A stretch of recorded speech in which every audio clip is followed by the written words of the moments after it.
Hello hi and once again good morning to all. आज हम discuss करेंगे हमारा जो पार्ट रिवीजन का रिवीजन पार्ट 7। आज हम डिस्कस करेंगे रिवीजन पार्ट 7। तो चलिए स्टार्ट करते हैं क्वेश्चन नंबर 7 से। तो यहाँ पे क्वेश्चन नंबर 7, यहाँ पे आपको क्वेश्चन नंबर 7 में क्या दिया है, तो थोड़ा ध्यान से हम पढ़ेंगे क्वेश्चन को। क्वेश्चन नंबर 7 दिया है, draw the pattern of the field lines of the magnetic field around a current carrying straight conductor passing through and held perpendicular to a horizontal cardboard. State right hand thumb rule and explain how this rule is useful to determine the direction of the magnetic field in the above case if the direction of current in the conductor is vertically downward। तो चलिए solve करते हैं। तो सबसे पहले हमें पूछा है कि मान लीजिए ये कोई पेपर है, ठीक है, और ये पेपर में ये है एक करंट कैरिंग स्ट्रेट कंडक्टर, एक करंट कैरिंग स्ट्रेट कंडक्टर है। जो रेड है वो वायर है। ये जो रेड कलर में मैंने दिखाया है that is the electric wire, ठीक है। तो यहाँ पे लगा है बैटरी, ये पॉजिटिव टर्मिनल, ये नेगेटिव टर्मिनल। तो इलेक्ट्रिक करंट का जो डायरेक्शन है वो हमेशा पॉजिटिव से नेगेटिव होगा। तो आप देख सकते हो जो करंट का डायरेक्शन है वो नीचे की तरफ है। तो इसका मतलब ये हुआ जो मैग्नेटिक फील्ड का जो डायरेक्शन होगा वो हो जाएगा क्लॉकवाइज, ठीक है। ये ब्लैक में मैंने दिखाया है, मैग्नेटिक फील्ड का जो डायरेक्शन है वो ब्लैक में दिखाया है, दैट इज़ क्लॉकवाइज हो जाएगा, ठीक है। कोई प्रॉब्लम, कोई परेशानी, कोई दुख दर्द यहाँ तक किसी को? तो फिर चलिए नेक्स्ट दिया है right hand Fleming's right hand rule, ठीक है।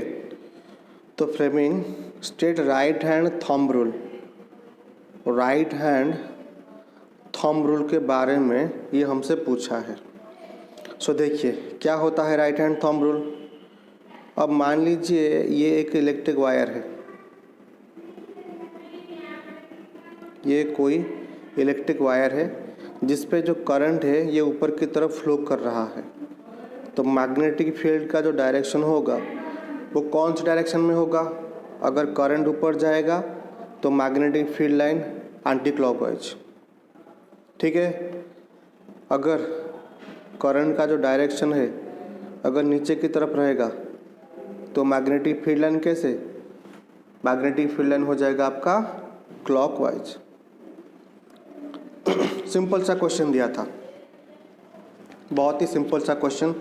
और इसकी हेल्प से हम क्या करते हैं, इसकी हेल्प से हम मैग्नेटिक फील्ड का जो डायरेक्शन है बहुत ही आसानी से हम उसे निकाल सकते हैं। कोई भी प्रॉब्लम, कोई दुख दर्द परेशानी हमें नहीं होगी, हम बहुत ही बढ़िया तरीके से इसे निकाल सकते हैं, ठीक है।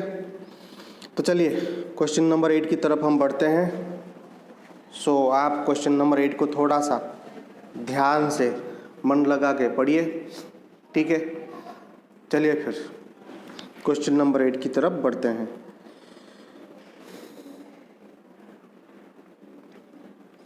An ore on treatment with dilute hydrochloric acid gives the smell of rotten egg. Name the type of this ore. How can the metal be obtained from its concentrated ore? तो क्वेश्चन में दिया है आपको कोई एक ओर दिया है, वो ओर जब हाइड्रोक्लोरिक एसिड के कांटेक्ट में आता है, ये है वो ओर, और ये जब हाइड्रोक्लोरिक एसिड के कांटेक्ट में आता है तो रॉटन एग, सड़ा हुआ अंडा, इसका स्मेल देता है। तो आप बताइए वो ओर कौन सा होगा, ठीक है।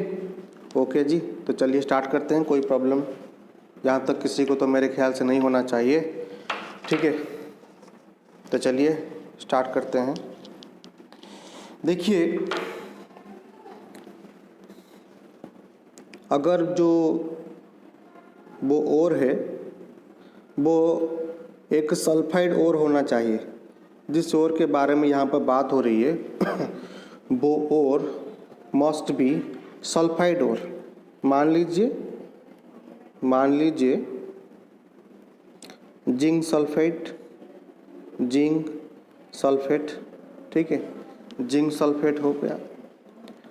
तो अगर इसको मैं हाइड्रोक्लोरिक एसिड के साथ रिएक्शन करूँगा, ठीक है, नहीं हाइड्रोक्लोरिक, वो तो जिंक सल्फेट हो गया, ये जिंक सल्फाइड ZnS, ये ZnS, ये वो जो ओर है जहाँ यहाँ इसके बारे में बात हो रही है वो सल्फाइड ओर ही होगा, ठीक है।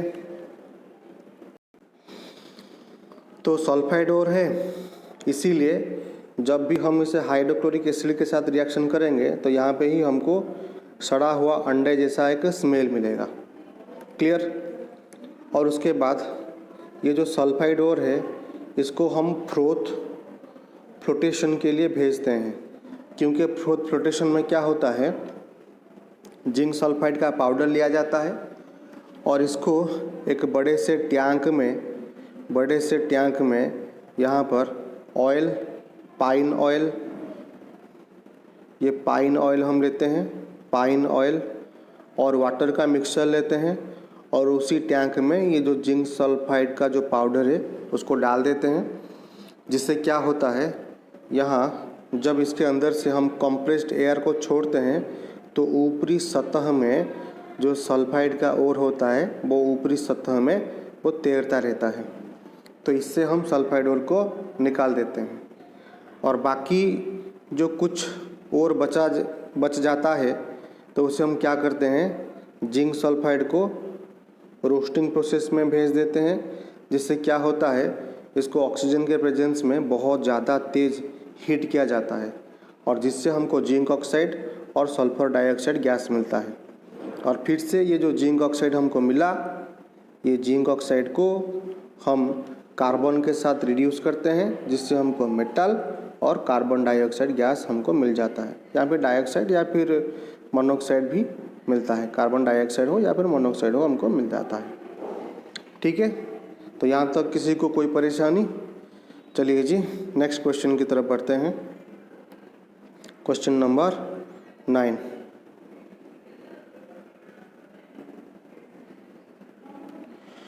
तो क्वेश्चन नंबर 9 पे दिया है 2 ग्राम फेरस सल्फेट, आपके पास आयरन सल्फेट है और आप इसको हीट कर रहे हो। लिस्ट एनी 2 ऑब्जर्वेशन, आपको क्या मिलेगा? सिंपल है, Fe2O3 iron oxide, sulphur dioxide gas और सल्फर ट्राइऑक्साइड गैस मिलेगा। Name the type of chemical reaction, ये कौन सा केमिकल रिएक्शन होगा? डीकम्पोजिशन, ये डीकम्पोजिशन रिएक्शन है। Right the balanced chemical equation, इसको हम बैलेंस करेंगे, ठीक है।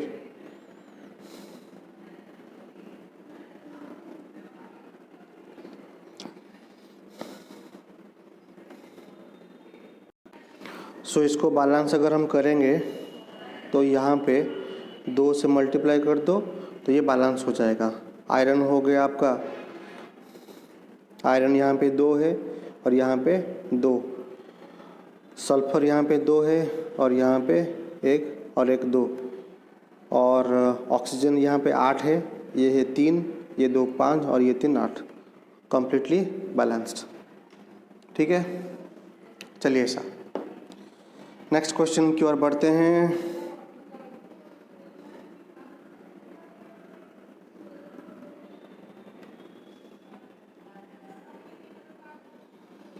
नाइन नंबर का और वाला क्वेश्चन है ये।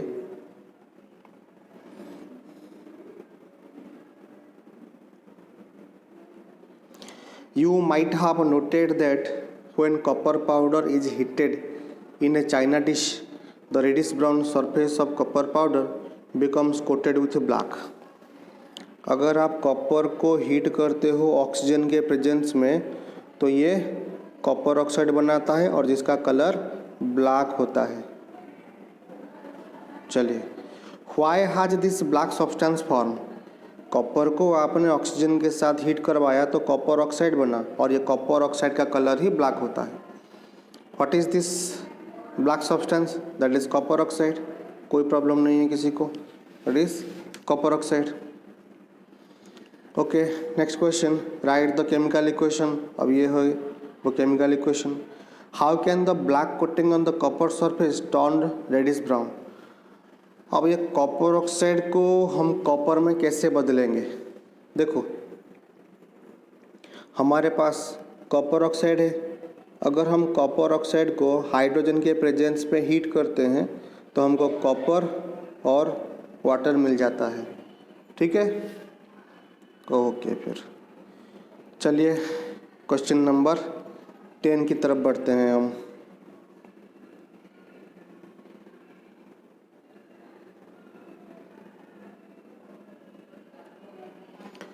Okay, a white powder is added while baking cakes to make it soft and spongy।